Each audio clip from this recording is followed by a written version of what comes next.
शान्ताणं संवं मोक्षकारणं सुन्दरपि स्वबुद्धिये संवं भवणिबन्धनम्। શ્રી દિનેશ્વરની આજ્ઞા અનુસાર સત્પુરુષની આજ્ઞા અનુસાર જે કરવામાં આવે છે તે સર્વ મોક્ષના કારણરૂપ છે. તે સિવાય અન્ય સુંદર દેખાતી હોવા છતાં પણ પોતાની બુદ્ધિને સ્વમતી કલ્પના જે કરવામાં આવે છે તે સર્વ સંસાર વધારનાર છે. શ્રી પ્રત્યક્ષ જ્ઞાનીના કહેવાથી હું મારી મતિ કલ્પનાનો ત્યાગ કરી શ્રીમદ રાજચંદ્ર પરમાત્માને સાચા મોક્ષ માર્ગ બતાવનાર અને અનન્ય શરણના આપનાર જાણી તેમની શરણ ગ્રહણ કરું છું.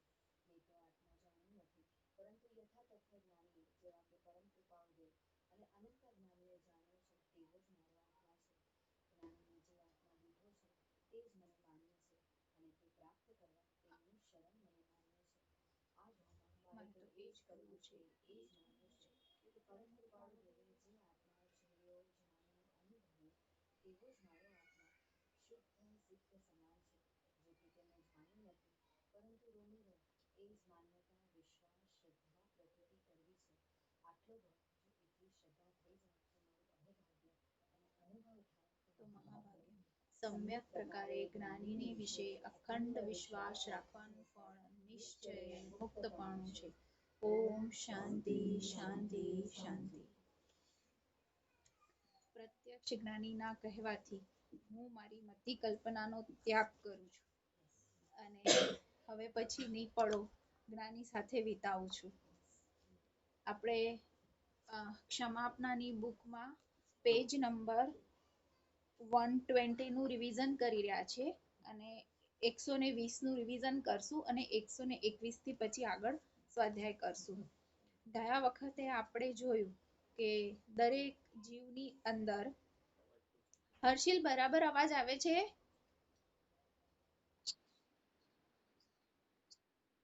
હા, રેકોર્ડિંગ ચાલુ હા બરાબર થઈ રહ્યું છે. ઓકે, અને બધા હજી જોઈન્ટ થશે હજી 10-15 મિનિટ રેજે તું. હા, અત્યારે ખાલી 16 દેખાડે છે, હજી તું રેજે 10-15 મિનિટ. ઓકે. આટલા કાળથી પરિભ્રમણમાં રહ્યા તો એની અનંત વિટંબણા કઈ રહી ગઈ? તો એક વિટંબણા એ રહી ગઈ કે પરિભ્રમણ દરમિયાન આપણને જે ઇન્દ્રિય મળી એ ઇન્દ્રિયથી આપણે સુખ મળે છે બસ એટલું જ સમજ્યા અને એ મારું સુખ ઇન્દ્રિયથી બાહ્ય પદાર્થમાં છે એ સુખની છાંટની અસર રહી ગઈ. એ વિટંબણા થઈ ગઈ. અને જ્યારે જ્ઞાની મળે છે સ્વરૂપ સમજણ આપે છે કે સુખ પરમાં નથી, સુખ સ્વમાં છે, ઇન્દ્રિયાતીત સુખ છે, તું અતિ ઇન્દ્રિય પદાર્થ છો એવી સમજણ આપે અને પછી થોડું થોડું આપણે એ વસ્તુને વિચાર કરતા જઈએ તો ઊંડા વિચાર કરતા કરતા અપૂર્વ વિચાર થાય. અપૂર્વ વિચાર એટલે પૂર્વે કોઈ ભવમાં ક્યારેય ન કર્યા હોય એવા આત્મ સંબંધી વિચારો થાય. અને એ વિચાર કેવા થાય તો એમ થાય ખરેખર હવે ઊંડાણથી એવું થાય છે ખરેખર અત્યાર સુધી આ છાપ જે પડી હતી ને છાંટ પડી હતી ને મારે પણ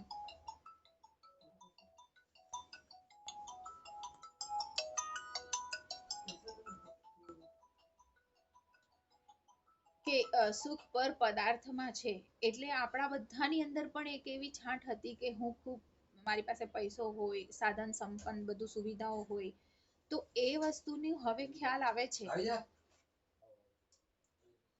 કે સાધન સંપન્ન અને ધન પ્રતિષ્ઠા પણ જેની પાસે છે એ પણ ખરેખર દિલથી સુખી નથી, અંદરથી સુખી નથી એ વસ્તુનો ખ્યાલ આવે છે.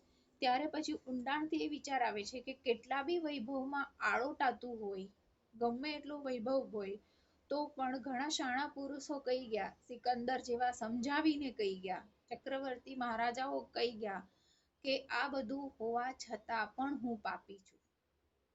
વિનાશી સુખ છે ને? હા, હું પાપી શું કામ છું? બધું સારું કામ કરું છું, કોઈને દુઃખ નથી દેતો પણ હું પાપી છું. હું શું કામ પાપી છું? કારણ કે મારા આત્મા ઉપર હજી કર્મો છે. કર્મનું હોવું એ જ પાપ છે. કર્મ આત્મા સાથે હોય એ જ મોટું પાપ છે. કારણ કે એ કર્મ બે પ્રકારના હોઈ શકે, શુભ અને અશુભ.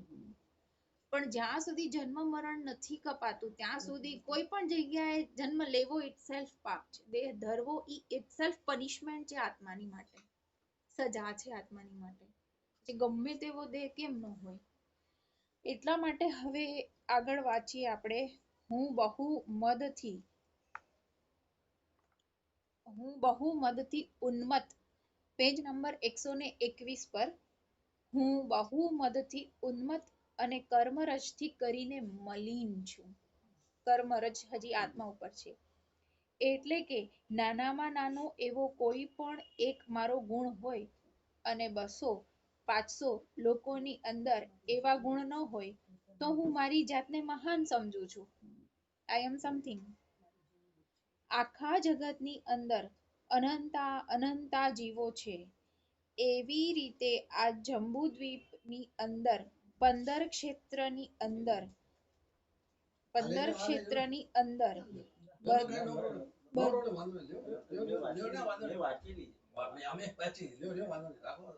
વચ્ચે આવી જાઓ એટલે તમે બે મારી છે ને જૂની બુક છે એટલે અમે ગોતતા આખા જગતની અંદર અનંતા જીવો છે. એવી રીતે આ જંબુદ્વીપની અંદર 15 ક્ષેત્રની અંદર બધી જગ્યાએ મનુષ્ય છે. એ બધું ભૂલી જઈએ અને ખાલી આ પૃથ્વી ઉપર મનુષ્યની સંખ્યા લઈએ તો કેટલા અબજની સંખ્યા થાય. એમાં ખાલી 200-500 કે 1000 લોકો કે જેના પરિચયમાં આપણે છીએ એના કરતા કોઈ એક ગુણ જેવ પાસે હોય એમાં તો ગાંડોતુર થઈ મદોન્મત્ત થઈ જાય. કેવી ગણતરી ગણાવી. કોઈ સારું ગાતો હોય તો કે મારા જેવું કોઈ ગાતો નથી. કોઈ બોલતો હોય તો મારા જેવું કોઈ ભાષણ નહીં. કાં રૂપ હોય તો મારા જેવો કોઈ રૂપાળો નહીં. શારીરિક શક્તિ હોય તો મારા જેવું કોઈ શક્તિશાળી નહીં. આ બધા દેહના જ ગુણો છે. અનંતા ગુણોમાંથી ફક્ત એક જ ગુણ અને અસંખ્યાતા એવા મનુષ્ય લોકમાં કહીએ એમાંથી 200-500 કે 1000 ની સરખામણીમાં અનંતમાંથી એકાદ ગુણ મળ્યો હોય તો પણ કેટલો જીવને ઉન્માદ હોય છે. અને અપૂર્વ વિચાર કરીએ તો જે ઉન્માદ મળેલો ગુણ છે એ પાછો ટકતો નથી ને, અનિત્ય છે. અને આપણે નજરે જોઈએ છે કે રૂપના અંબાર બી હોય. આ બધા પિક્ચર ના હીરો હિરોઈનોને જોઈએ તો ખબર પડે અનિત્ય ભાવના. અને આજે દેવાનંદ ક્યાં છે, શ્રીદેવી ક્યાં છે, બધાનો એક ટાઈમ હતો. રાજેશ ખન્ના ક્યાં છે, જેને બધાની પાછળ પાગલ હતા. આ બધા ક્યાં છે? એટલે અહીંયા ઓલી મોતી તણી માળા ગળામાં મલકતી, કૃપાળુદેવ નું પદ છે. એવા મોટા મોટા રાજા, બુદ્ધિનો ભંડાર હતો. હાથી જેવા હાથીને હણી નાખે પોતાના હાથથી એવા શૂરવીર પરાક્રમી એ બધા આજે ક્યાં છે? એટલે કે આત્મા આ સંસાર રૂપી મંચ ઉપર પોતાનું કર્મ પ્રમાણેનું રોલ નિભાવીને ચાલ્યો જાય છે. એમાં હિન્દી પિક્ચરમાં ઘણા ડાયલોગ છે ને, હમ સબ રંગમંચ કી કઠપુતલિયા હૈ. આ રીતના કર્મ અનુસાર પરફોર્મન્સ આવે છે. આપણું આવે કોઈ ક્ષેત્રમાં બેસ્ટ બી આવે તો આપણે એમ જ વિચારવાનું છે કર્મ અનુસાર આવે છે ને હું જાણું છું, ભણવાનું નથી. આજ છે અહંકાર, આજ છે અહમનું સ્વરૂપ કે મારી પાસે કાંઈક સારી વાત હોય તો પછી આત્મા ભ્રમિત થાય છે, ઉન્માદ આવે છે, ભ્રમિત થાય છે. 122 જો બધાની સંખ્યા લઈએ અથવા બધા ગુણોનો વિચાર કરીએ તો એમ લાગે અનંતમાંથી એક છે. 100 માંથી એક હોય તો 1% કહેવાય.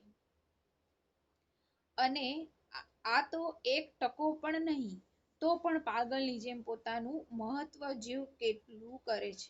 અર્થાત જીવ જ્યારે એવા ભાવો કરે છે ત્યારે જીવને અહમ ભાવ, માન ભાવ કહીએ, અભિમાન ના ભાવ કહીએ એવા અત્યંત ભયંકર કર્મનો આશ્રવ ચાલે છે જે પાછું મોહનીય કર્મ જ કહેવાય. એટલે આપણી પાસે આપણે કંઈ પણ કરી શકતા હોય ને સારું.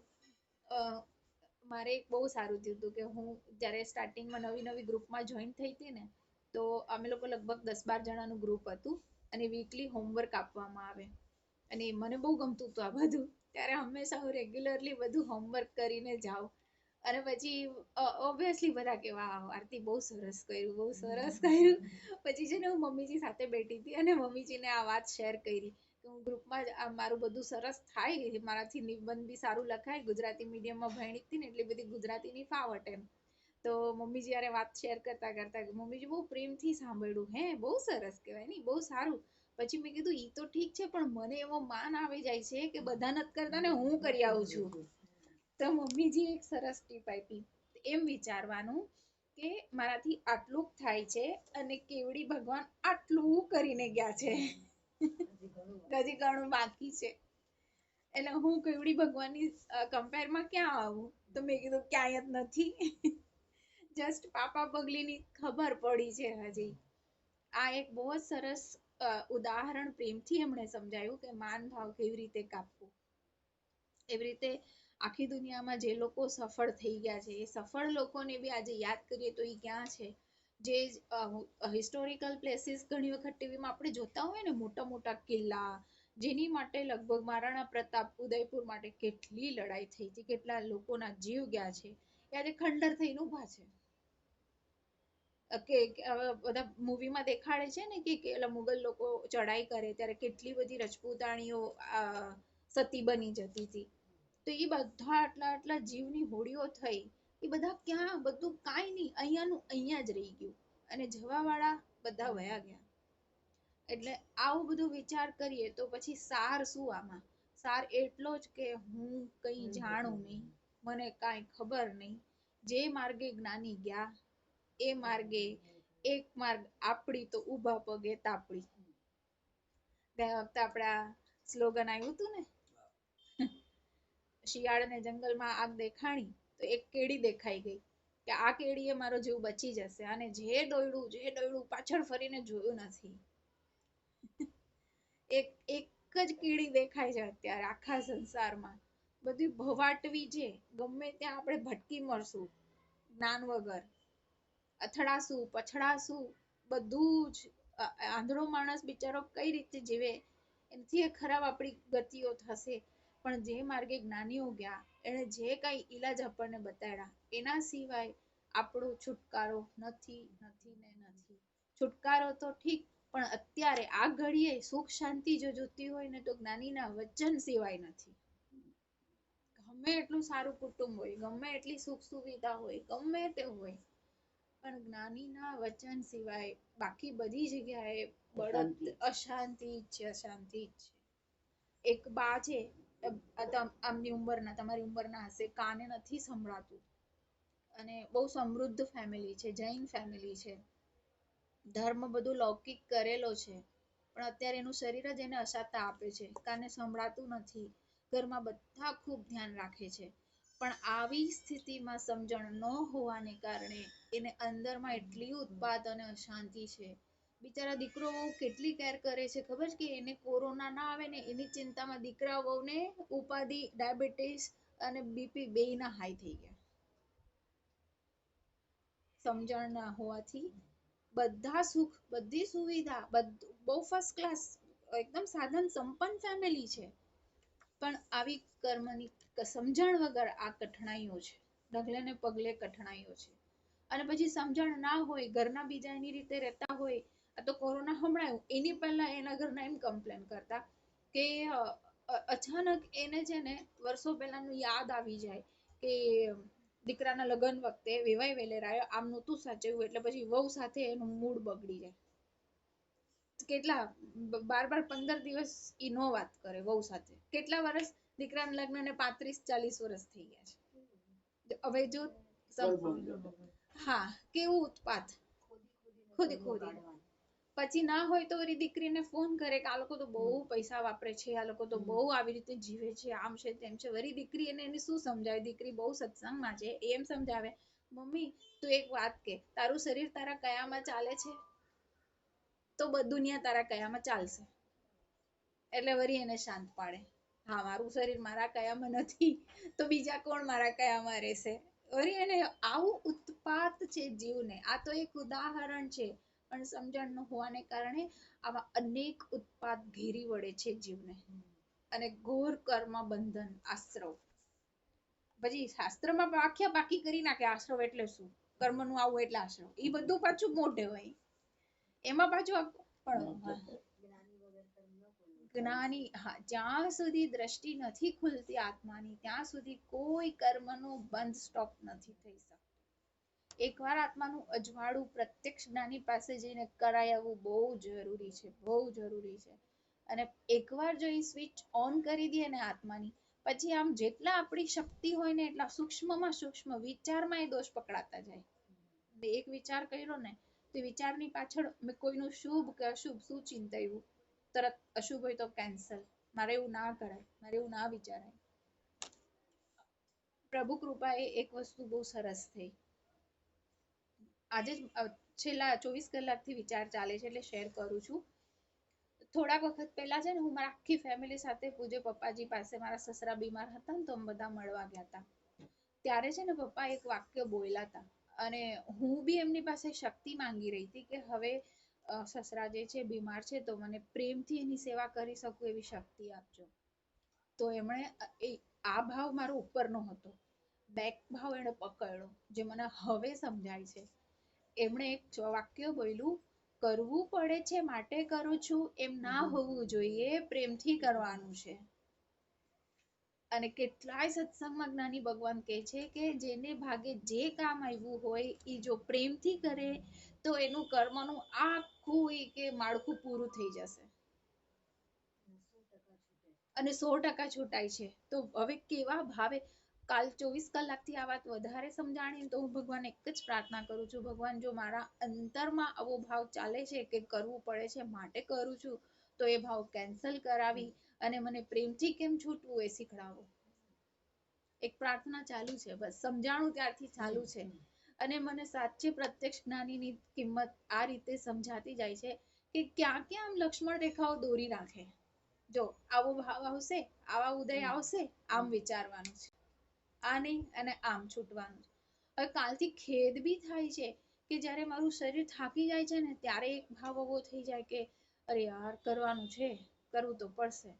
પણ હવે એ ભાવ પાછો ચાલુ બી થયો કે જ્ઞાનીએ ના પાડી છે પ્રેમથી છૂટવાનું છે, પ્રેમથી કરવાનું. તો ભગવાન પાસે શક્તિ માંગ, ભાવ ફેરવ, જેવા ભાવ. હા, અને પાછું આની અંદરમાં પણ આવો નકામો નમાલો ભાવ આવે ને ત્યાં દેહ તે હું થઈ જાઉં. અને પ્રેમથી ચૂકવવાનો વારો આવે તો હું આત્મા છું, કારણ કે આત્માનું બીજું સ્વરૂપ પ્રેમ છે. કેવું છે ને, આજ ફરજો બંધન કરાવી નાખે એવી છે, આજ ફરજો બંધનથી છોડાવી નાખે એવું છે. કેટલું દ્રષ્ટિફેર છે. આ છે આપણા પ્રત્યક્ષ જ્ઞાનીની બલિહારી.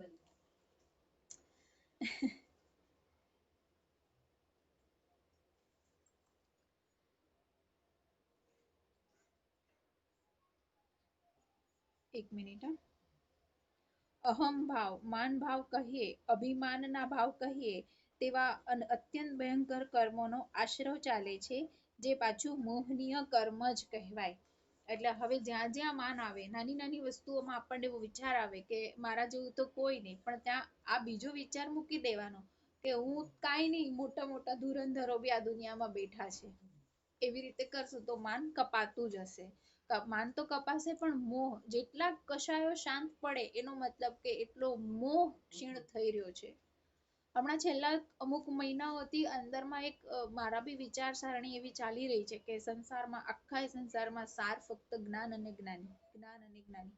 એટલે અંદરમાં અંદર ચાલે છે અને ઈ હિસાબે વર્તનાઓ બી થોડીક ચેન્જ દેખાય, ભાવ ચેન્જ થતા દેખાય. તો એમ લાગે મોહનીય કર્મ નબળું પડતું હશે. પ્રભુ કૃપાએ મોહનીય કર્મ નબળું પડે છે એમ. આપણી અંદર બી હોય ને ઘણી ઈચ્છા, અપેક્ષા, આકાંક્ષાઓ ઘણી બધી હોય. એ આપણને ઉદય આવે ત્યારે ખબર પડે અને ઈ આવે ત્યારે એક સાર ઈ જ થાય કે આ બધું ટાઈમ પાસ કરાવડાવશે, આ બધો થાક અપાવશે. આમાં મારું હવે હું બારે કઈક ટાઈમ બગાડી આવું અને કાલે પ્રભુ કૃપાએ 1.25 કલાક સરસ વાંચન નો મળી ગયો ટેરેસ પર એકાંતમાં.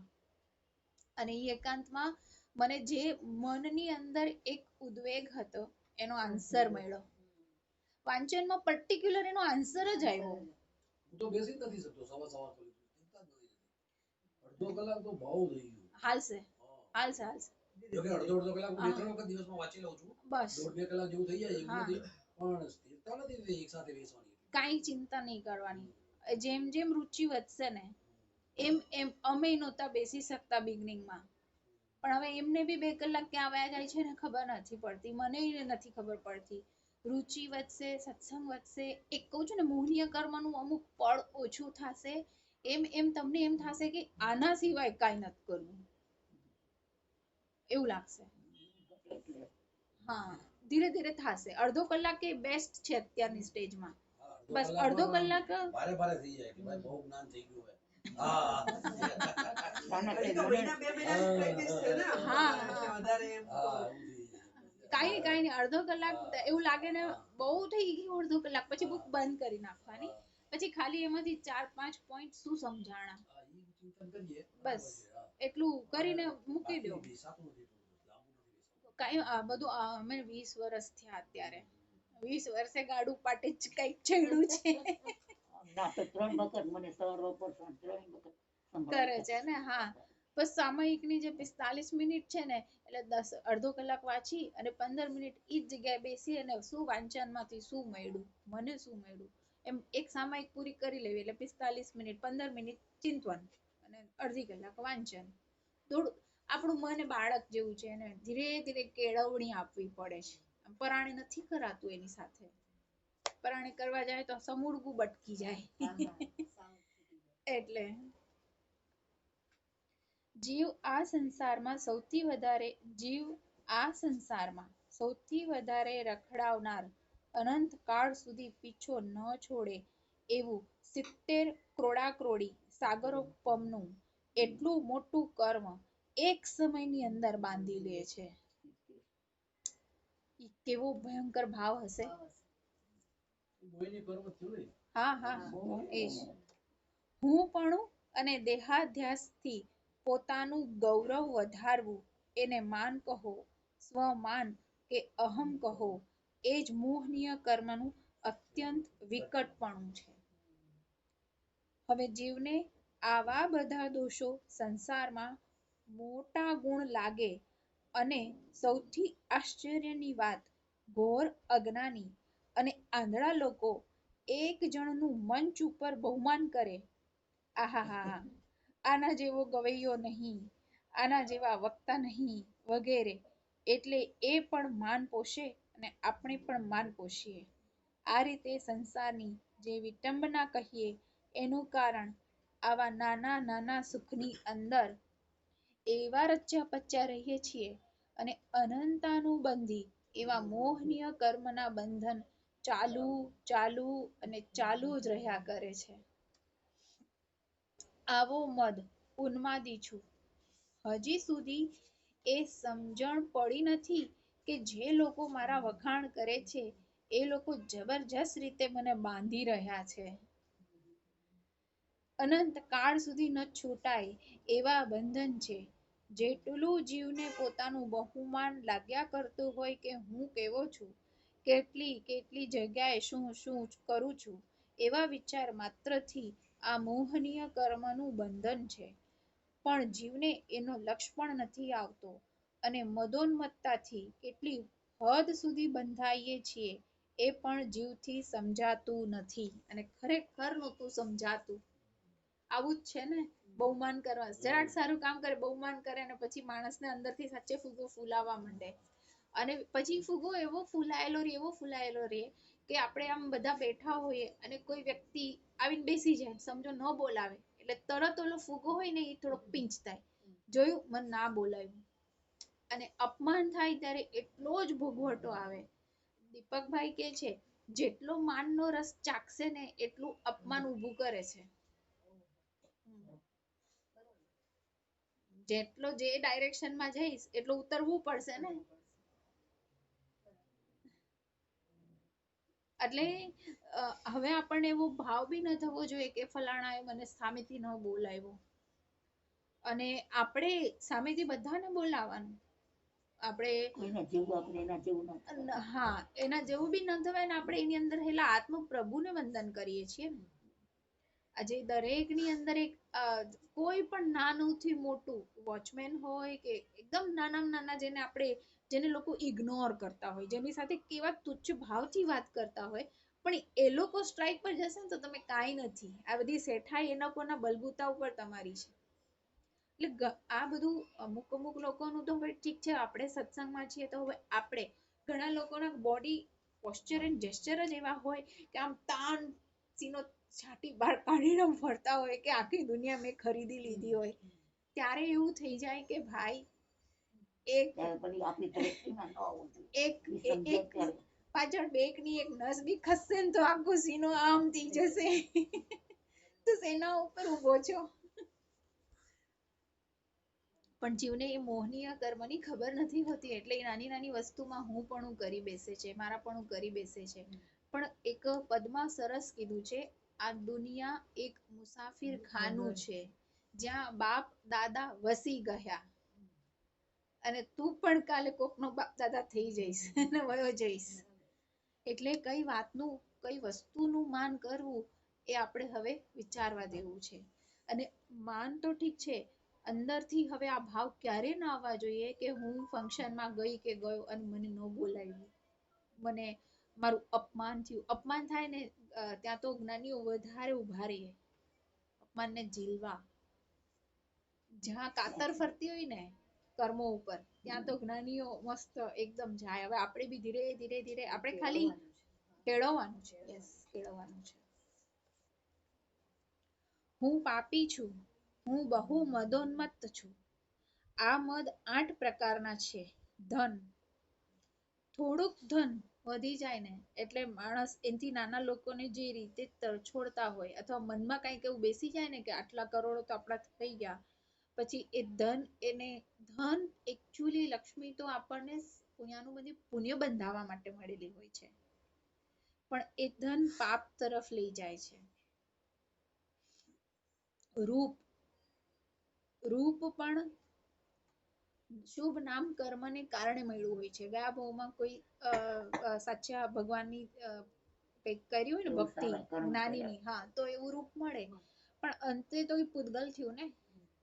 ધન પૂતગલ થયું, રૂપ પૂતગલ થયું, બળ શારીરિક બળ, માનસિક બળ, જે બી શક્તિ પ્રાપ્ત થઈ હોય તો એ પૂતગલ થયું. વિદ્યા આલોકની થઈ, કોઈ પણ સબ્જેક્ટમાં માસ્ટર હો તમે તો એ વિદ્યા.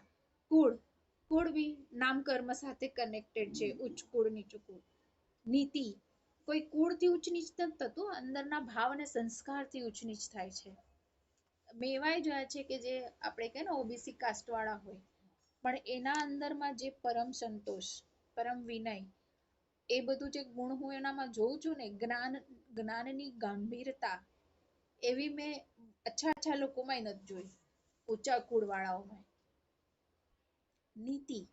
નીતિ એટલે ભગવાને જે કીધું છે એ નીતિનો બાંધો છે, એનાને ક્રોસ કરીને નહીં ચાલવાનું. ઐશ્વર્ય ધન સંપદાને કારણે હોય. અને તપ, કોઈકને એવા પૂર્વે ભાવ કર્યા હોય કે ખૂબ તપ કરી શકતા હોય, ઉપવાસ, બાહ્ય તપ બધા, તેમાં જીવ તણાઈ જાય છે,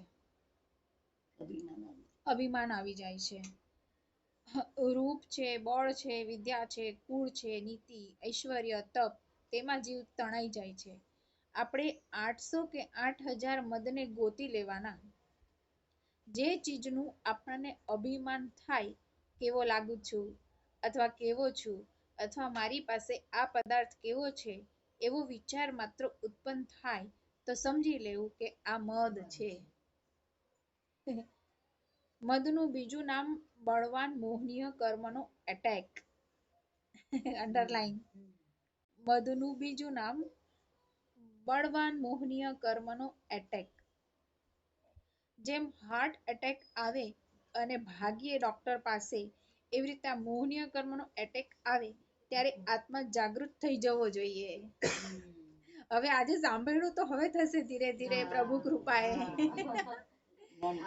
ઘણા દિવસમાં આવતા હોય છે. પપ્પાની આ શૈલી કેવી સુંદર એકદમ. કેન્સર વગેરે બીજા રોગ એક ભવ સુધી ચાલે પણ આ તો અનેક ભવ સુધી રખડાવે એવો મિથ્યા ભાવ છે. ચારિત્ર મોહનીય કર્મનો ઉદય છે એમ સમજી અને તરત જ કોઈ પણ જાતનો મદ આવે તો એ ટાળવાનું એટલે ક્ષય કરવાનું છે, કેન્સલ કરવાનું છે. સુપર્બ ને? હાર્ટ એટેક આવે અને ડોક્ટર પાસે ભાગે એમ તરત જ આવો કોઈ પણ જાતનો મદ આવે, અભિમાન આવે, કાંઈ પણ એવો વિચાર આવે તો સમજી લેવાનું કે આ અનંત ભવ મારા બગાડશે, વધારશે. કેન્સર હા બસ એમ જ વિચારી એક જ છેલ્લો વિચાર હું મારી જગ્યા ઉપર અત્યારે કૃપાળુદેવ કે તીર્થંકર ભગવાન હોય તો એની પાસે કેટલું હશે, એ લોકોનું ઐશ્વર્ય કેવું હોય. બાપરે, આપણું તો ઐશ્વર્ય કહીએ તો ચક્રવર્તી એ લોકો હતા ત્યાં સુધીનું ઐશ્વર્ય જે હતું એ બધું પૌદગલિક. પણ એમને ઐશ્વર્ય બી ખાલી સાવ કેમ કેવાય કે ડુગડુગિયું વાગે ને ખાલી ચણો વાગે ઘણો એવું એને સમજાઈ ગયું તો એમણે તરત જ આત્માનું ઐશ્વર્ય વધાર્યું પોતાના આંતરિક તપથી, પોતાના આત્માની શક્તિઓ ખીલવી. તો આપણે કોઈ પણ વાતનું એવું લાગે ને તો તરત એ જ વિચાર કરવાનો કે પૌદ્ગલિક ઐશ્વર્ય તીર્થંકર ભગવાનોએ, અરિહંત ભગવાનોએ છોડી દીધું છે. અને આજે સિમંદર સ્વામીની બાજુમાં હું ઉભો રહું, એ કૃપાળુદેવની બાજુમાં હું કઈ કમ્પેરિઝનમાં છું? કાંઈ નહીં.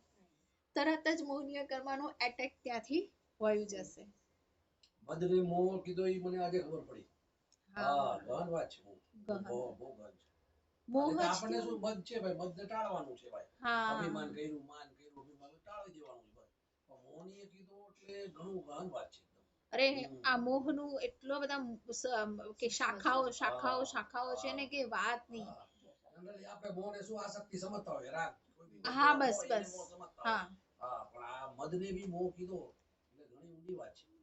વિચારવા જેવી વાત છે. એકવાર એક મુમુક્ષુબેન હતા જે મારાથી ઘણા આગળ હોય એને હારે હું શેર કરતી હતી કે મને મારા ઘરના જે વ્યક્તિઓ અમુક છે એ લોકો ઉપર બહુ દ્વેષ આવે છે. શું કામ દ્વેષ આવે છે? કે એ લોકો કેમ સત્સંગમાં આવી રીતે કરતા નથી? તો કે આ તારો મોહ છે. તું સ્વતંત્ર આત્મા છો, તું તારું કર, એના ઉદય કર્મ એનું કરશે. પણ આ મારું છે અને આમ કરવું જ જોઈએ. ભલે એ કરવું જોઈએ એ સાચી વાત છે પણ તેનો આગ્રહ રાખે છે એ તારો મોહ છે. એટલે મોહના તો બહુ સૂક્ષ્મ સ્વરૂપ છે. એટલે અમારે સ્ત્રીઓને બહુ મોહ ગોતવું પડે છોકરાઓમાં, હસબન્ડમાં. એટલે સુધી ના હાલતું હોય માં, બાપ, ભાઈ, બેન, સાસુ, સસરા, નણંદ બધે બધા સંબંધોમાં મોહ ફરી વળેલો છે. અને જેન્ટ્સ હોય તો બિઝનેસમાં, ક્લાયન્ટ્સમાં, ધંધામાં બધે જ છે. એટલે હવે એવું લાગે ને કે આ બધું જેમ જેમ સમજતા જઈએ એમ એક નિરાંત મળે છે મનને. શરીરને તો મળે છે પણ હા એક સમજણ કેળવાય, એક નિરાંત મળે છે, એક શાંતિ મળે છે.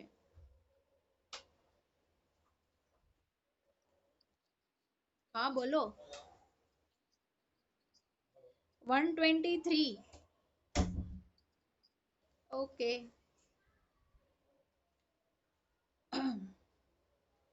હું માનું છું કે જગતમાં હું ધારું છું તે કરી શકું છું. હા, હું ધારું એ કરી શકું. તો કરી શકે એક નહીં પણ 8 પ્રકારના મદોન્મત હાથી ઉપર સવારી કરું છું. પણ પ્રાણ ચાલ્યા જતા આ એકનું પણ અસ્તિત્વ ટકતું નથી. કારણ કે તે સહુ યમના સંતાન છે. આ બધા મદ દેહની સાથે સંકળાયેલા છે. અને દેહનો જેમ નાશ થાય છે એ રીતે અહંભાવ કે માનભાવ કહીએ એ પણ ત્યાં ખતમ થઈ જાય છે. એ ટકતા નથી.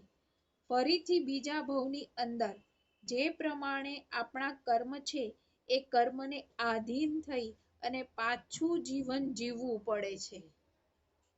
પણ ઓલા મધમાં પાછું કેવું 70 સાગરોપમ ક્રોડા ક્રોડીનું આયુષ્ય બાંધી લીધું એટલે પાછું હવે કર્મ બાંધી આટલા કર્મ બાંધ્યા એટલે બીજા જન્મમાં પાછી આટલી સાયકલ ઓ બાપ એક જન્મના એક મોહિની કીધું એટલે લાઇટલી લેવા જેવું નથી. હા ડેન્જર ઝોન છે. વેરી વેરી ડેન્જર ઝોન છે અને એટલું સ્લીપરી છે. સૂક્ષ્મ છે. પણ મેં આવું નજરે જોયું છે આ કીધું ને દેહની સાથેના બધા ધન રૂપ બળ વિદ્યા કુળ નીતિ એક જ્ઞાની આપણને કે પણ એ દેહની માટે જ અનીતિ કરતા હોય છે ને એટલે ઐશ્વર્ય તો કે આ ભવનું આ દેહનું આટલું ઐશ્વર્ય એનું માન બાહ્ય ઐશ્વર્યનું તપ બી દેહથી જ કર્યા હોય બાહ્યથી આ બધું દેહ સાથે દેહ જાય કે બધું જાય પણ આ બધાનું કોઈ પુણ્યને કારણે આ બધું મળ્યું છે એમ ન સમજાય ત્યારે પણ મારા જેવી હોશિયારી કોઈની નહીં. હું કેવો બિઝનેસ કરી શકું છું મેં કેવું પૈસા બનાવ્યા છે એવું અને પરમાર્થે પાપના ઉદય છે જો એકચ્યુઅલી પપ્પા આવું એક શબ્દ બોલ્યા હતા. સૌથી વધારે ધન પ્રતિષ્ઠા અને માન ને અમે બળવાન પાપના ઉદયો કહીએ છીએ. બધું બંધાવે છે વધારે બંધાવે છે.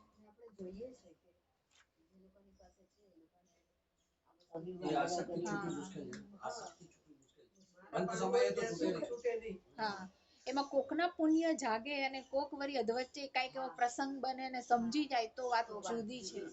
મારા એકદમ નજીકના એક સગા એને જયારે હશે ને 30 વર્ષ 35 વર્ષ એકદમ સારા એજમાં એટલે રૂપ બી દેખાવમાં બી સારું ઇન્ડિયા આઉટ ઓફ ઇન્ડિયા આવે ને તો આમ ફેમિલીમાં એવી રીતે રે કે આપણે બધા તો આમ આગા પાછા ખસી જવું પડે એવા આમ એકદમ તો એને વળી કર્મોની કઠણાઈ ના હિસાબે કઈક એવો રોગ થયો અને બીમાર થઈને જયારે આવ્યા ને તો એરપોર્ટ પર હું એને જોઈને હું આખી રાત સુઈ નહીં શકી. આખા કાળા અને પતલા આવા થઈ ગયા જેને પોતાના રૂપનું પોતાની પર્સનાલિટીનું જે એનું એક હતું ને એનું એક આખું ખતમ પર્સનાલિટી જ ખતમ અને પછી કઈક પુણ્યના પાપનો ઉદય હતો. વળી પુણ્યનો ઉદય એવો આવ્યો કે બોમ્બે હોસ્પિટલમાં ટ્રીટમેન્ટ લીધી ડોક્ટરોથી સારું થઈ ગયું. બહુ જબરજસ્ત હોર્મોનલ ચેન્જીસ હતા એને તો એ બધું ક્યોર થઈ ગયું પણ પછી એનો જીવનનો વિચારવાનો રથ ફરી ગયો. પછી આખી એનો ભાવધારા ફરી ગઈ અને પછીથી એને બીજું સમજણ જીવને શું પડે ખાલી એટલી કે ઈ જ્યારે છે ત્યાં જે કોઈ સાધુ સંતો આવે ને એ બધાને સેવા ભાવથી જમાડવા અને સાધુ સંતોની હારે એ ગામમાં રહેતા બધા ગુજરાતીઓ હોય બધાને જમાડે અને સાધુ સંતોની સેવા કરે. સાધુ સંતો ઇન્ડિયા આવે તો એવા લોકોને મળવાનું થાય તો મળે અને બસ પરમાર્થ અને એની લાગણીઓ ધીરે ધીરે પછી આમ પૂરી થતી ગઈ. એવી રીતે એક જ્ઞાની પુરુષના પરિચયમાં એક ભાઈ હતા. ગુજરાતના કોઈ મિનિસ્ટર હશે ગુજરાતમાં અને પાછા મિનિસ્ટર હોય એટલે આમ કેવો વટ હોય પણ એને કઈક એવું થયું કાર એક્સિડન્ટ થયો ને તો કારનો કાચ આંખમાં વાગી ગયો અને એક આંખ જતી રહી. પછી એને ખબર પડી કે માણસની પરવશતાઓ કેટલી ને ક્યાં ક્યાં છે. પછી ભગવાનનું માણસ થઈને જીવતા થઈ ગયા.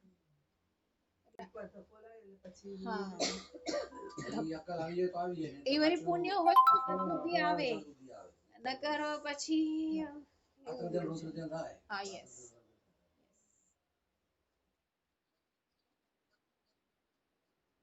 હા કેવા હતા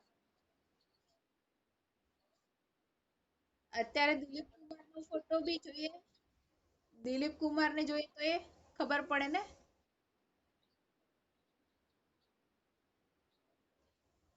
યસ એવું જ છે. આ સત્સંગ પતશે ને પછી બધા ઓલું મોતી તણી માળા ગળામાં મૂલ્યવંતી મલકતી હીરા તણા શુભ હારથી બહુ કંટકાંતિ ઝળકતી આભૂષણોથી ઓપતા એ આભૂષણોથી ઓપતા ભાગ્યા મરણ ને જોઈને જન જાણીએ મન માનીએ નવ કાળ મૂકે કોઈને બહુ ફાઇન છે. એમાં આખું આ બધું સમજાયું છે. કૃપાળુદેવને 16મા વર્ષે કેવી સમજણ હતી.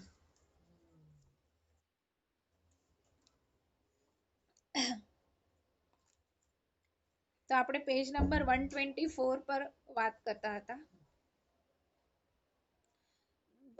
જે માનના પુણ્ય આને કહેવાય પાપાનું બંધી પુણ્ય. પાપાનું બંધી બરાબર ને? પુણ્ય છે પણ પાપ જ બંધાવે છે. તો એવો ઉદય હોય ત્યારે પછી કેટલા બધા કર્મ બંધાય અને બીજા જન્મમાં ફરીથી બીજા ભાવની અંદર જે પ્રમાણે આપણા કર્મ છે એ કર્મને આધીન થઈ અને પાછું જીવન જીવવું પડે છે. એક નાની ચીજ તમે લ્યો, ઘડિયાળ છે, ચશ્મા છે અને તમને ખબર પણ નહીં પડે એ રીતે પહેલા તમે એ જોશો, પછી સામી વ્યક્તિને જોશો, પછી અહીંયા જોશો એટલે સામી વ્યક્તિનું મન આકર્ષાશે, પછી પાછું જોશો એને જોઈ લીધું ને. 1 સેકન્ડમાં અંદરની અંદર આવી કેટલીય પ્રક્રિયા એટલે પ્રોસેસ ચાલે છે અને દરેક સેકન્ડે બંધન બંધન અને બંધન થયા કરે છે.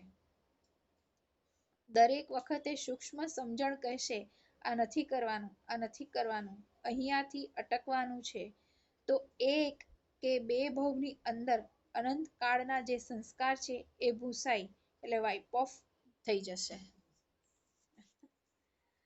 બધી કી આપી દીધી આપણે. સાચે સાચે અમારા લેડીસોને તો ખાસ અમારા પર્સમાં અમારે એવું હોય કે આ કેવું ફેન્સી છે, આમ લેશું પહેરશું રાખશું 4 જણા જોશે અને પૂછશે દરેક સેકન્ડે બોલ્યા પપ્પા, દરેક સેકન્ડે કર્મ બંધન કરીએ છીએ. બધાને એવું જ હોય મારા ઘરમાં યુનિક વસ્તુઓ હોવી જોઈએ.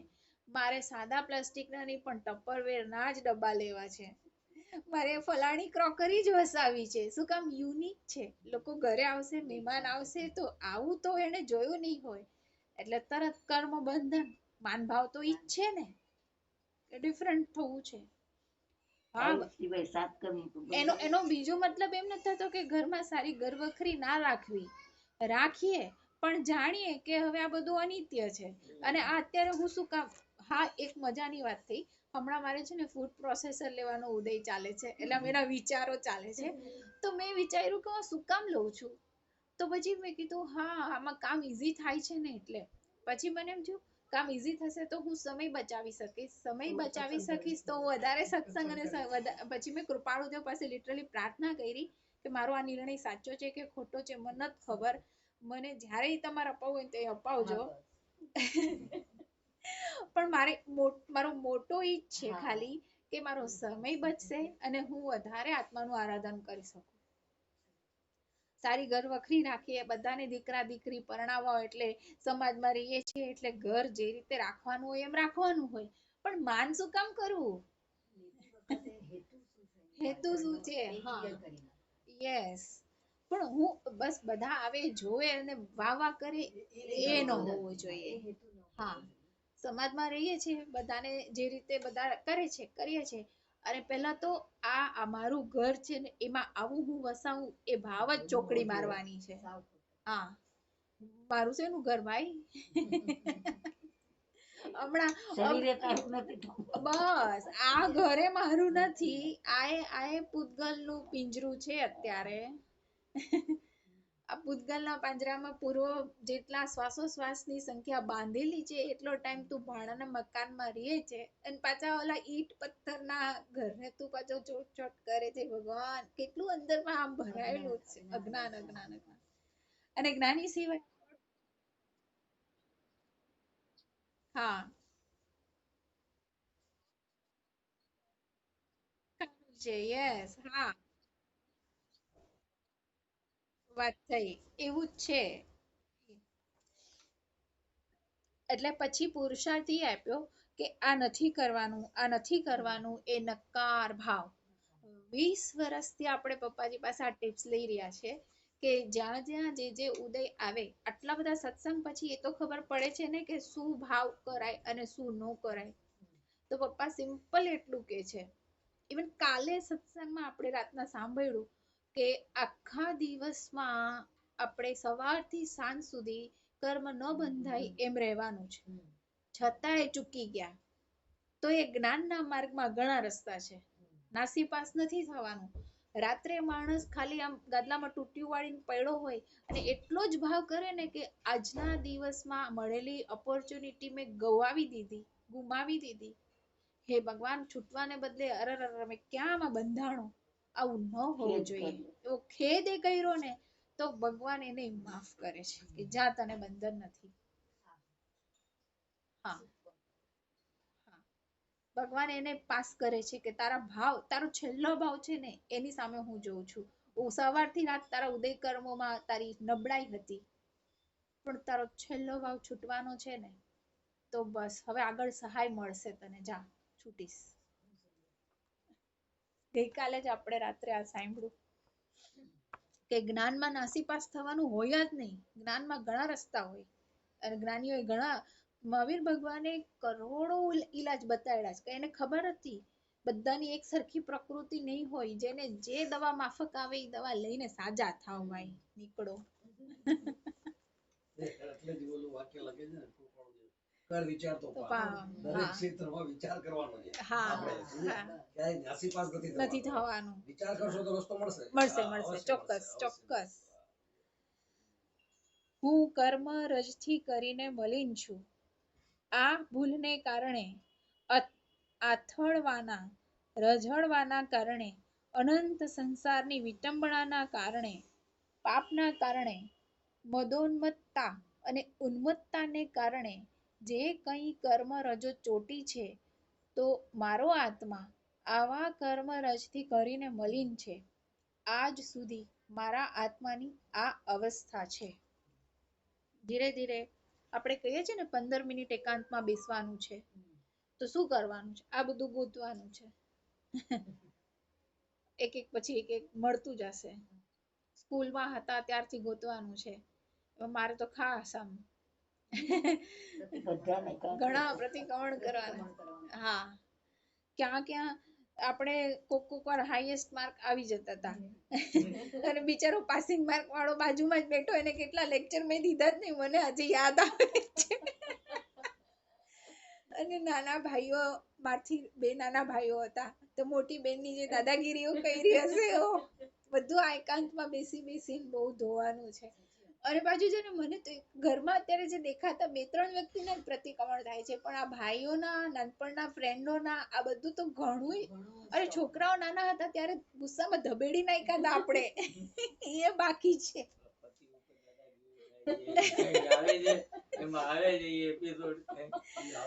પતિદેવના બી પ્રતિક્રમણ કરવાના છે. ના એ છૂટવાનું જ મોહનીય કર્મ છે.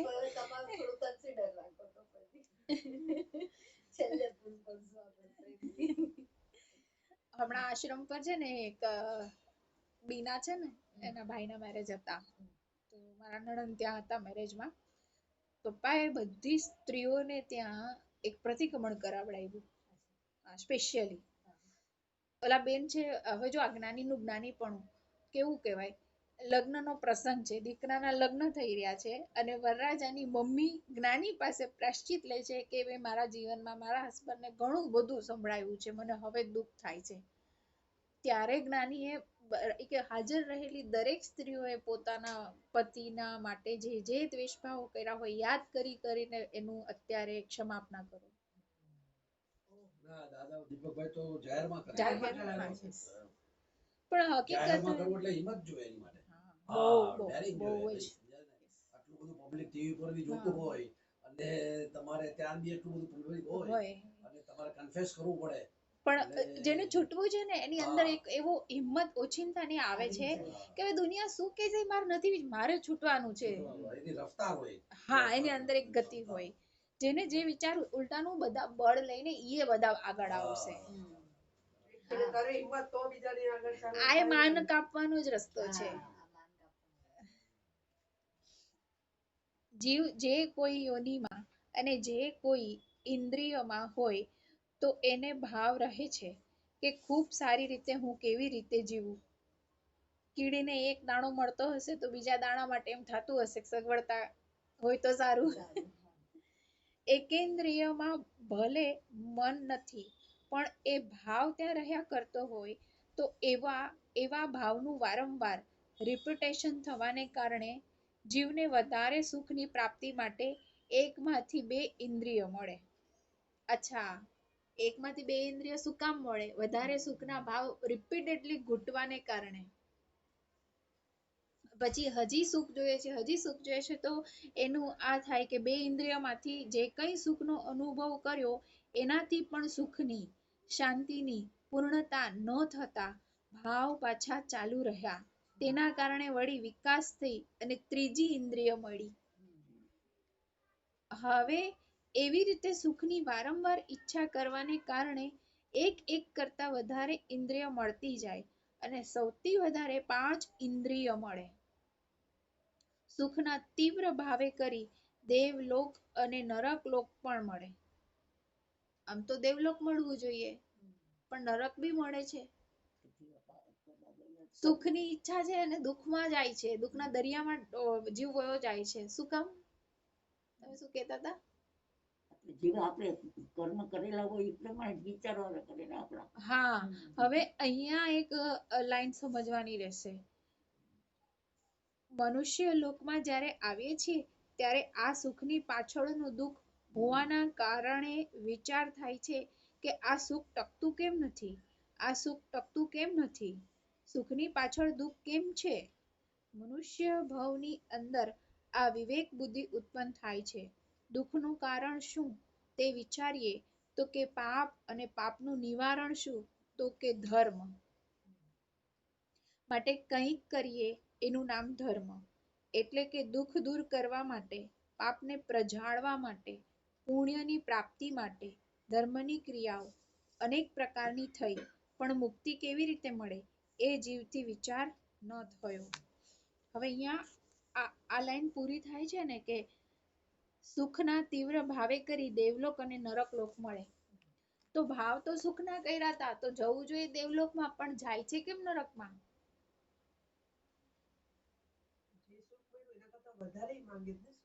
જે સુખ છે એના કરતા વધારે સુખ ઈચ્છે છે, માંગે છે અને મેળવવાનો પ્રયત્ન કરે છે, જે બધા જ ખોટી દિશામાં હતા. આર્ત ધ્યાન, રૌદ્ર ધ્યાન થાય છે. સુખની ઈચ્છામાં ને ઈચ્છામાં બસ મને સુખ નથી મળતું એટલે બીજા બધા ગુનેગાર, બીજા બધા ખરાબ, અથવા તો સુખ મેળવવા માટે સાચા ખોટા રસ્તાનો વિવેક ભૂલી અને ખાલી સુખની પાછળ દોયડા રાખવું, ત્યાં અઘોર કર્મ બંધન છે અને એટલે જ નરકમાં જવાય છે. હવે આમાં યસ, એની યસ, યસ, યસ. પણ આ માણસને બહુ બધા જન્મ ઉપર નીચે થાય પછી સમજાય છે કે હું ભાગું છું તો સુખ માટે પણ મને વારંવાર દુઃખ આવે છે. એ વળી કઈક આવા અદ્ભુત પુણ્યના ઉદય જ્ઞાની સમજાવે પછી જ આ વાત ગળે ઉતરે. એટલે મને વિચાર મારા માટે એવો આવે, આપણા બધા માટે, કે કેટલી વાર પંચેન્દ્રિય સંગની મનુષ્ય થઈ ગયા પછી આ વિવેક આવ્યો અને વિવેક જાગ્યા પછી જ્ઞાન દેવા માટે સમર્થ જ્ઞાની મળ્યા. એટલે કેટલો પુણ્યનો ઉદય હશે આજે કે આપણા હાથમાં સાચી વાત લાગી. કેટલા અહીંયા ત્યાં આપણે ચક્કર ખાધા હશે. અને આજકાલ તો એક વિચાર એવો જ આવે છે, કેટલી સાધન સંપન્નતા આપણને મળી. એક ઇન્દ્રિયમાં રખડતા હતા અનંત કાળ, તો બીજી ઇન્દ્રિયથી ભગવાને કીધું લે છૂટવા માટે બીજી ઇન્દ્રિય દઉં છું. પછી એમ કરતા કરતા 5 ઇન્દ્રિય સુધી ભગવાને કે 5 દરવાજા દઉં છું છૂટવાના, જ્યાંથી તું ધર્મ કરી શકે, સમજી શકે. તો એ ઓછું લાગ્યું કે મન દીધું કે હવે કર વિચાર તો પામ, મનથી કર સાચા વિચાર તો તું તત્વ પામીશ. અને આટલું બધું થયા પછી બસ આજકાલ એક જ વિચાર અને એક જ ભાવ ચાલે છે, આટલી સાધન સંપદા પ્રાપ્ત કર્યા પછી હવે મારે પ્રમાદ ન થાય. હવે આત્માને એક સેકન્ડ પણ ન ભૂલવો જોઈએ. કારણ કે પૂજ્ય પપ્પાજી એક વખત કીધું તું, આ મનુષ્ય ભવની કેટલી અવધિ છે? તો કે 100 વર્ષ નું સમય લઈએ તો 100 વર્ષમાં 15-20 મિનિટ કેટલી કહેવાય? 100 વર્ષના સમય ગાળામાં 15-20 મિનિટ કેટલી ઓછી છે. એ 15-20 મિનિટમાં આપણે 5 મિનિટ તો 7 મિનિટ તો ઓલરેડી ખર્ચી નાખેલી છે. હવે બાકી બચેલી 7 મિનિટ એમાં અડધા વર્ષ ઊંઘી રહેવાના, અડધા બાકીના દેહના કામમાં જવાના. તો ધર્મ માટે વિચાર માટે સમય હવે કેટલો ઓછો બચ્યો. એક ઈ અને કાલના વાંચનમાં એક કૃપાળુદેવે સરસ વાક્ય કીધું, કળિયુગ છે માટે ક્ષણવાર પણ વસ્તુ વિચાર વિના ના રહેવું. એક તો તારી પાસે ગણેલી મિનિટો જેટલો આમ થોડો આ પર્યાયમાં સમય છે, પાછો કાળ કેવો છે કે કળિયુગ છે માટે ક્ષણવાર પણ વસ્તુ વિચાર વિના ના રહેવું. વસ્તુનો વિચાર લાવવો ક્યાંથી? આ કૃપાળુદેવના વચનોમાંથી. આ બધા લખાણા, બધી ક્ષમાપનાની બુક છે, બીજી બુક છે, ઘણી બધી બુક્સ છે જેમાં કૃપાળુદેવનું આખું જીવન દર્શન વર્ણવેલું છે. એવી પુસ્તકોનું તો લિસ્ટ છે આપણી પાસે. ક્ષણવાર પણ એ વસ્તુ વિચાર વિના ન રહેવું. એટલે આ પુસ્તકોનું વાંચન, મહાવરો, સમજણ કેળવતા કેળવતા કેળવતા આત્મામાં ઊંડો સંસ્કાર નાખવાનો છે વસ્તુ વિચારનો. અને જે વસ્તુ હું છું એ રૂપ મારે થઈ જવાનું છે. તો મને મળેલા સાધન સંપદા કામે લાગશે. સાધન સંપદા એટલે તત્વ વિચાર માટે મને 5 ઇન્દ્રિય અને 6ઠું મન મળ્યું છે. મહાકાર્ય માટે મળ્યું છે. 5 ઇન્દ્રિય અને 6ઠા મનનો ખબર ન હોવાથી કરોડો લોકો દુરુપયોગ કરી રહ્યા છે. કરોડો એટલે પૂજ્ય પપ્પાજી એક વખત મને કહેલું, એમ માનજે આપણે કરોડોમાં એક છીએ. યસ, કારણ કે એને જ્ઞાન રૂપી લગામ નથી ને. ઈ મન છે ને દાયબું દબાશે નહીં, બાંધ્યું બંધાશે નહીં. મન ખાલી જ્ઞાને કરીને જ સમજે છે. જેમ નાનું બાળક હોય ને આપણે એને કહીએ ને કે મારે નાનો સન છે ને દીવો ચાલુ હોય ને ભગવાનનો, એમાં આમ એને ઠારવા જાય ને મસ્તી કરે, પણ હાથ દાઈજો પછીથી નો ગયો. એવું મનનું પણ એવું જ છે. મનનું માની માનીને દુઃખી જ થઈએ છે, પછી એને જ્ઞાને કરીને જ કંટ્રોલમાં આવે છે. કૃપાળુદેવે મોક્ષમાળામાં મન વિશે એક આખો પાઠ આપ્યો છે, બહુ સુંદર છે, વાંચવા જેવું છે. મનને લઈને જ બધું છે. એ મનને કેળવવા જ આ બધો પુરુષાર્થ છે. Yes. મન જ પોતાનો મિત્ર છે, મન જ પોતાનો શત્રુ છે. એમ કરીને સરસ સમજાયું છે ત્યાં. હવે આગળ વિચાર કરીએ કે આટલી સાધન સંપદા મને તમને મળી, 5 ઇન્દ્રિય, 6ઠું મન, આવું આવું આપણી અંદર રુચિ જાયગી તો દેવાવાળા મળ્યા, બધો સંયોગ થયો. તો પણ મનુષ્ય લોકમાં જ્યારે આવીએ છીએ ત્યારે આ સુખની પાછળનું દુઃખ હોવાના કારણે વિચાર થાય છે કે આ સુખ ટકતું કેમ નથી? અને પછી ખબર પડે છે કે સુખને ઊંધી દિશામાં ગોઈતું. જ્યાં છે જ્યાં છે જ નહીં ત્યાં આપણે જઈએ છીએ. એટલે સુખાભાસ. હા, આ સુખ ટકતું કેમ નથી? સુખની પાછળ દુઃખ કેમ છે? મનુષ્ય ભવની અંદર આ વિવેક બુદ્ધિ ઉત્પન્ન થાય છે. એની મેળે ના થાય હો. કોઈ જ્ઞાનીનો આશરો જોશે તો વિવેક બુદ્ધિ થાય. દુઃખનું કારણ શું તે વિચારીએ તો કે પાપ, અને પાપનું પછી નિવારણ શું? તો કે હવે ધર્મ કરો હાલો. ધર્મ કરવા લાગ્યા તો એ પણ પાછું ત્યાંય આપણે માન ભાવ પોઈશું, કશાય કર્યા, એટલે બાહ્ય અને બાહ્ય રહી ગયું.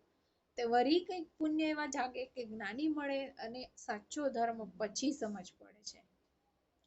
દરેક ક્રિયાએ, દરેક આપણી વિચારધારાએ ક્યાં કેવા ચેન્જીસ કરવાના છે એ જ્ઞાની જ સમજાવી શકે આપણને.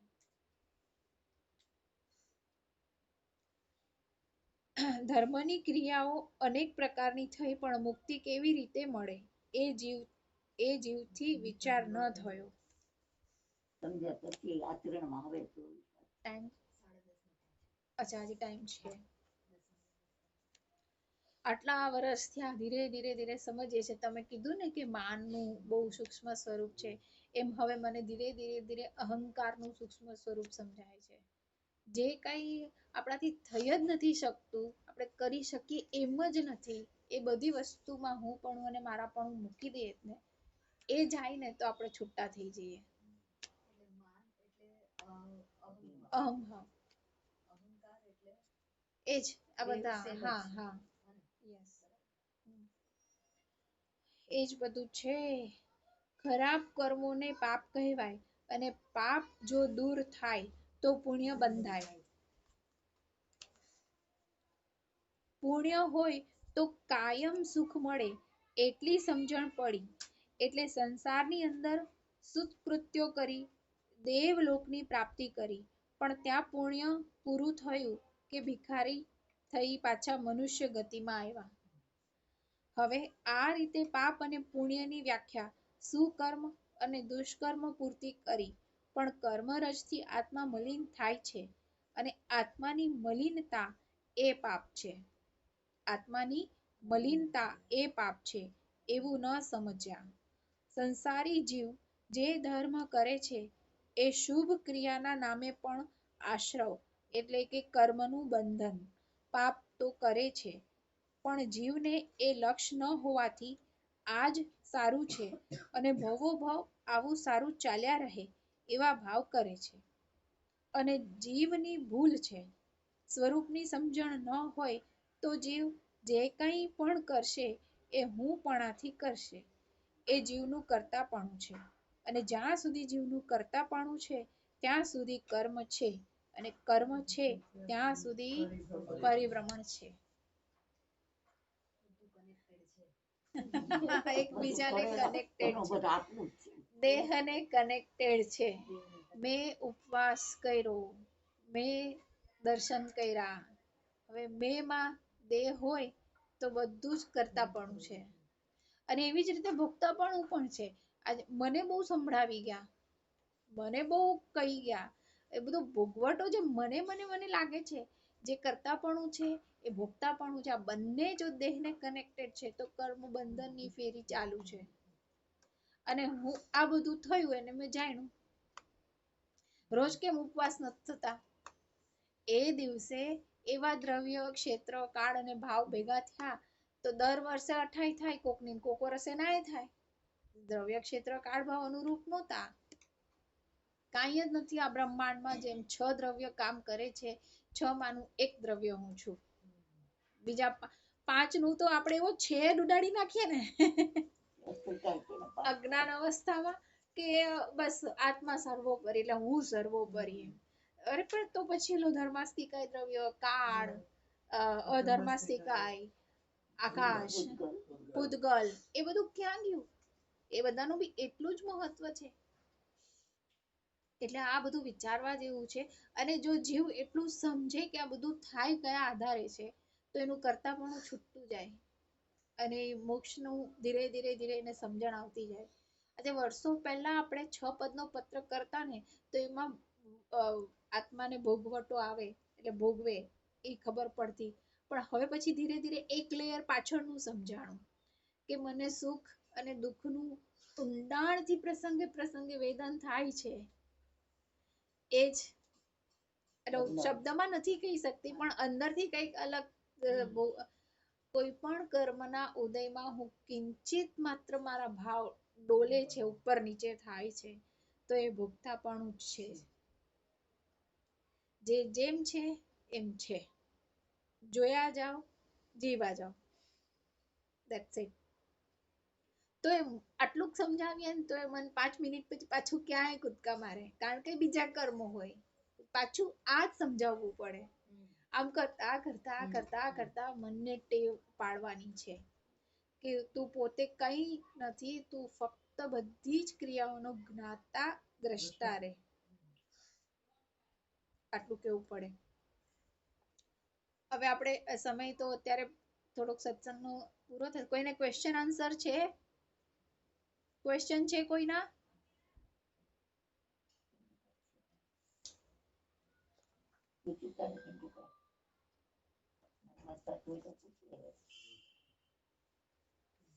તો મારે એક બીજી વસ્તુ બધાને જણાવી હતી. ક્વેશ્ચન ના હોય તો 1-2 મિનિટ સમય લઈશ.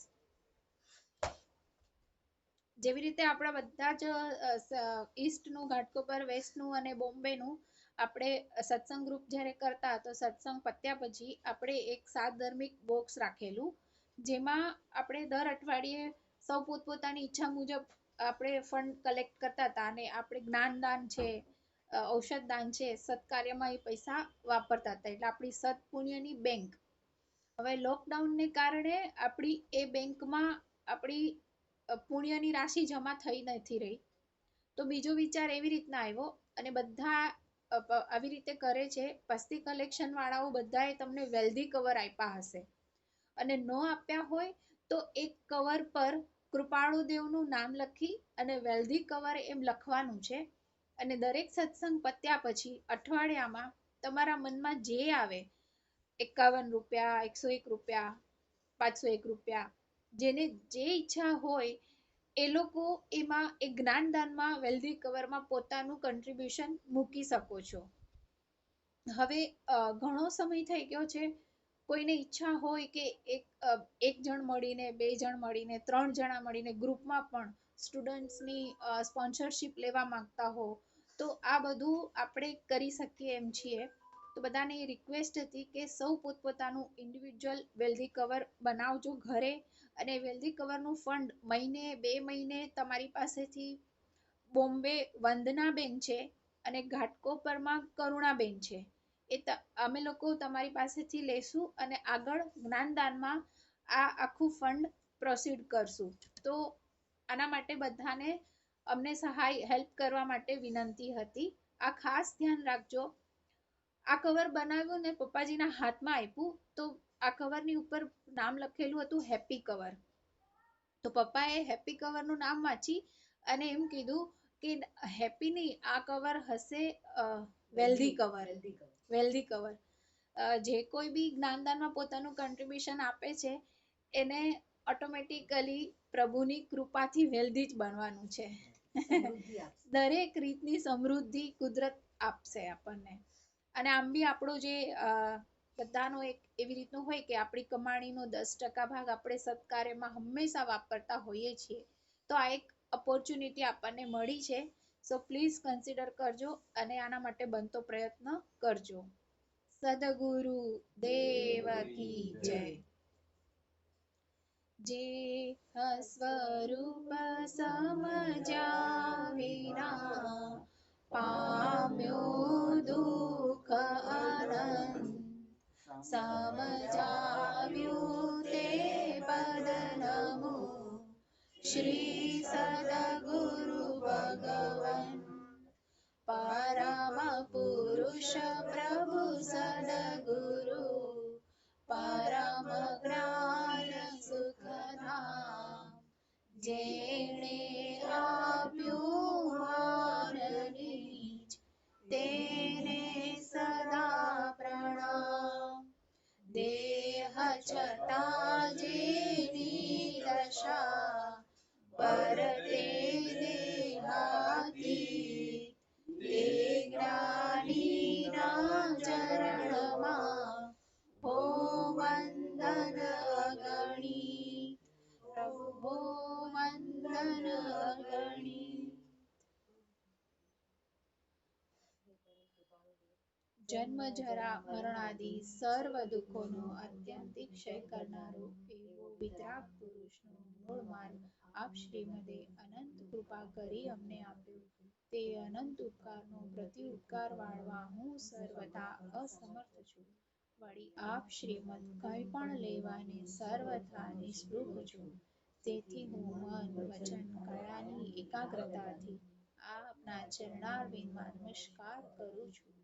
આપની પરમ ભક્તિ અને વિતરાગ પુરુષના મૂળ ધર્મની ઉપાસના મારા હૃદયના વિશે મોક્ષ પર્યંત અખંડપણે જાગ્રત રહો એટલું જ હું માંગુ છું. તે સફળ થાઓ, સફળ થાઓ, સફળ થાઓ.